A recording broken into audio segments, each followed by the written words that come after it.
Ciao a tutti e a tutte, eccoci di nuovo qui sul canale, su Sergio Blandi Off the Pitch. Io sono sempre Sergio Blandi, manager sportivo professionista. Vi volevo ringraziare, al solito, prima di iniziare il video, fondamentale per me perché stiamo crescendo, siamo in tantissimi, ho visto tante visualizzazioni, tanti commenti, il che mi fa piacere perché mi fa sempre piacere comunque scambiare pareri, diciamo, opinioni e punti di vista con tutti, ovviamente rimanendo sempre nell'educazione e nella comunità sana che voglio istituire, che vogliamo istituire tutti insieme. E quindi continuiamo così. Vi ringrazio, mi raccomando, iscrivetevi, condividete, condividiamo questo messaggio.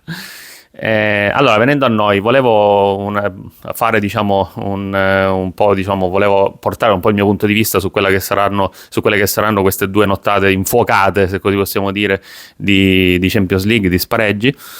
E prima però di entrare nel merito di questa analisi, volevo un attimo parlare di quello che è il ranking UEFA, no? Sappiamo, no, che l'Italia fino a qualche settimana fa si trovava al secondo posto e quindi poteva avere diritto il prossimo anno alla quinta squadra in Champions League. Purtroppo poi con i risultati di queste ultime settimane, soprattutto nelle ultime due giornate, in cui nel gruppone, nel classificone che sappiamo, no, da quest'anno c'è questa novità di queste 36 squadre che comunque si affrontano in 8 partite. Soprattutto i risultati di Atalanta, Juventus e Milan, anche se l'Atalanta chiaramente strappa un punto a Barcellona, dove non è mai facile, ovviamente lo sappiamo tutti, però soprattutto le sconfitte inaspettate, no, della Juventus contro il Benfica e del Milan contro la Dinamo Zagabria, chiaramente hanno fatto sì, uniti poi a quelli che sono stati i risultati della settimana scorsa, a farci passare dalla Spagna in questa classifica speciale per quanto riguarda il ranking UEFA, e quindi chiaramente anche da questi risultati poi dipenderà la possibilità di ottenere il quinto posto in Champions League il prossimo anno.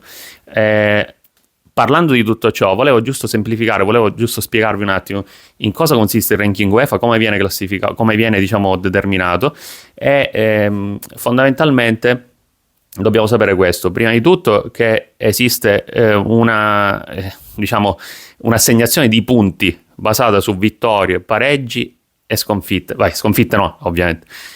Su vittorie e pareggi, ovvero 2 punti per ogni vittoria, 1 punto per ogni pareggio, e in più vengono prese in considerazione nel caso i vari passaggi a ottavi, quarti, insomma quello che danno punti aggiuntivi. Poi esiste un coefficiente UEFA basato sulle ultime 5 stagioni. Quindi il modo in cui una squadra ha performato nelle competizioni UEFA nelle 5 stagioni assegna poi un determinato punteggio ad ogni nazione, che va poi sommato e chiaramente ogni anno si stabilisce la graduatoria. Infine esistono poi quelli che sono i coefficienti nazionali, ovvero come una squadra ha performato a livello nazionale, e quindi anche su questo poi vengono chiaramente calcolati questi punteggi, e alla fine si stila chiaramente un punteggio finale che viene di anno in anno, attualmente di stagione in stagione, anche ogni giornata, ogni settimana, no? Per quanto riguarda tutte le competizioni UEFA, perché non è solamente la Champions League ma anche l'Europa League, la Conference League, che vengono prese chiaramente in considerazione. E quindi poi man mano vengono aggiornate e si stabilisce poi a fine stagione quante squadre ogni paese avrà diritto nelle competizioni UEFA. Quindi questo era giusto un recap velocissimo, perché poi chiaramente ci sarebbe da parlare di più, però insomma ne parleremo magari più avanti, potrebbe essere un argomento interessante quando cresceremo un po' di più pure. In ogni caso, ora andiamo un attimo a vedere in maniera, diciamo, abbastanza rapida anche quelle che saranno le sfide di questa settimana, le mie impressioni, insomma, su quelli che possono essere i risultati. Vorrei partire dalle italiane. Abbiamo Atalanta Club Brugge, scusate, che comunque è una partita. Tecnicamente sulla carta l'Atalanta a Bergamo può sicuramente invertire la rotta, però il Club Brugge è una squadra che in realtà, e questo non lo dico basato sulla scorsa settimana, è molto ostica, ha giocato bene molte partite, abbiamo visto anche contro la Juventus, anche se è stata un po' una partita soporifera nei cosiddetti, diciamo, nel cosiddetto gruppone di Champions. comunque ha strappato un pareggio 0-0. Non è stata una partita splendida, ma in ogni caso è una squadra comunque ben costruita, è una squadra che può dare fastidio, l'abbiamo visto all'andata. L'Atalanta deve fare l'Atalanta, e però segnare 2 gol a questa squadra, o comunque sempre uno e poi andare a sperare nei supplementari, rigore, eccetera, eccetera, non è propriamente facile. Quindi io credo che l'Atalanta possa farcela se gioca l'Atalanta, però vediamo un attimino insomma come si svilupperà la partita, perché comunque non, non è mai possibile, diciamo, pronosticare nel calcio, come ho detto anche nei precedenti video. Il calcio è uno sport imprevedibile, ed è bello per questo, perché chiaramente, diciamo, altrimenti non ci sarebbero i Leicester che vincono il campionato inglese, la Grecia che vince la Coppa Europea, insomma, tutte queste grandissime imprese sportive. Comunque, vediamo un attimino quello che succederà. Passando poi al Milan. Il Milan chiaramente deve invertire la rotta, anche il Milan, no? Rispetto a quella che è stata una sconfitta, anche qui non, da un lato non pronosticabile, dall'altro sì, perché comunque giocare in Olanda col Feyenoord al De Kuip è sempre difficile. È vero anche però che il Feyenoord era una squadra in crisi, soprattutto dovuto anche al fatto che la loro punta di diamante, Gimenez, è passata proprio al Milan, il fatto che comunque ha molti infortuni, il fatto che comunque, diciamo, ha un allenatore che è stato preso per rimpiazzare il precedente dalle giovanili, quindi un allenatore comunque in bilico. Oggi, stasera, sembra che con Seisao voglio dare più equilibrio, ha messo Musa al posto di Pulisic, perché Pulisic comunque non è in formissimo a quanto pare, quindi vedremo un attimino quello che succederà. Il Milan chiaramente può invertire questo punteggio, e vale lo stesso per l'Atalanta, cioè serve un Milan chiaramente competitivo, serve un Milan che sia rapido, che sia veloce, che possa mettere in difficoltà il Feyenoord da subito. Quindi vediamo un attimo, perché comunque, come abbiamo visto anche in ripartenza, il Feyenoord può essere sempre pericoloso. Allo stesso tempo poi abbiamo altre partite, partirei anche qui dalla Juventus, comunque, che deve andare da Eindhoven, la Juventus che sta rinfrancata anche dal derby d'Italia vinto contro l'Inter, non una prestazione chiaramente, diciamo, entusiasmante, però ci ha messo, diciamo, un po' la grinta, no, per cercare di rimanere in partita in quel caso e lottare per ottenere poi la vittoria che è arrivata.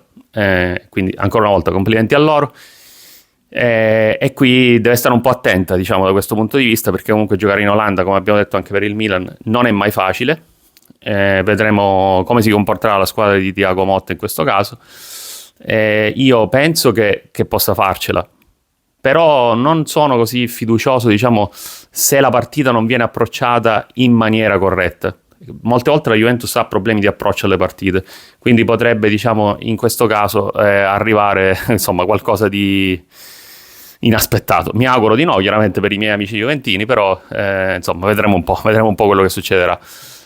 Ovviamente poi ci sono tutte le altre sfide a livello internazionale, quindi insomma, che non riguardano l'Italia direttamente, ma abbiamo Celtic Bayern, in cui il punteggio è ancora in bilico, abbiamo Benfica Monaco, punteggio ancora in bilico nonostante un'andata dominata dal Benfica, scusate. Abbiamo Dortmund Sporting, che è stata una partita incredibile, perché comunque lo Sporting in generale aveva giocato molto meglio nel primo tempo, poi il Dortmund è venuto fuori nel secondo, quindi un punteggio già rotondo, quindi di 3-0. Ovviamente non dovrebbero esserci grosse sorprese, però poi non si può sapere mai. Abbiamo un PSG Brest, che anche qui un punteggio rotondo, credo che sia molto difficile purtroppo per il Brest da ribaltare. E poi un attesissimo Real Madrid Manchester City, che diciamo promette fuochi d'artificio. Poi bisogna vedere, perché comunque il Manchester City è una squadra che in questo momento è in una crisi, come sapete, continua, nonostante milioni e milioni spesi anche sul mercato in questa sessione invernale. Vedremo un po' se Guardiola riuscirà a tornare, diciamo, in scia rispetto a quelli che sono state le performance precedenti, no? dei mesi precedenti, ovviamente non parliamo degli ultimi mesi di crisi, ma comunque di quella squadra solida che ha vinto anche la Champions League, che comunque è sempre stata competitiva. Vedremo se riuscirà magari a stimolare i giocatori per una sfida importante come questa contro il Real Madrid a Madrid. non è mai facile ovviamente, ma anche il Real Madrid comunque non è al top, diciamo così, della forma, quindi sarà una partita sicuramente aperta come all'andata. Vedremo le sorprese che arriveranno e le commenteremo insieme ovviamente. Io domani sarò in viaggio, quindi non so se sarò in grado di pubblicare domani mattina, ovviamente credo proprio di no. Domani mattina una reazione a quelle che sono state le partite, magari lo farò poi giovedì mattina e riuscirò a fare un video unico comprendendo un po' di insomma, analisi rispetto a quelle che sono state le partite e i risultati. Va bene ragazzi, grazie mille, vi ringrazio sempre, ripeto, per seguirmi, per seguire il canale, per tutti i complimenti che mi avete fatto di apprezzamento, eccetera. Però dobbiamo continuare a crescere così. Va bene, vi ringrazio e vi auguro una buona serata e buona fortuna per tutte le squadre che tifate.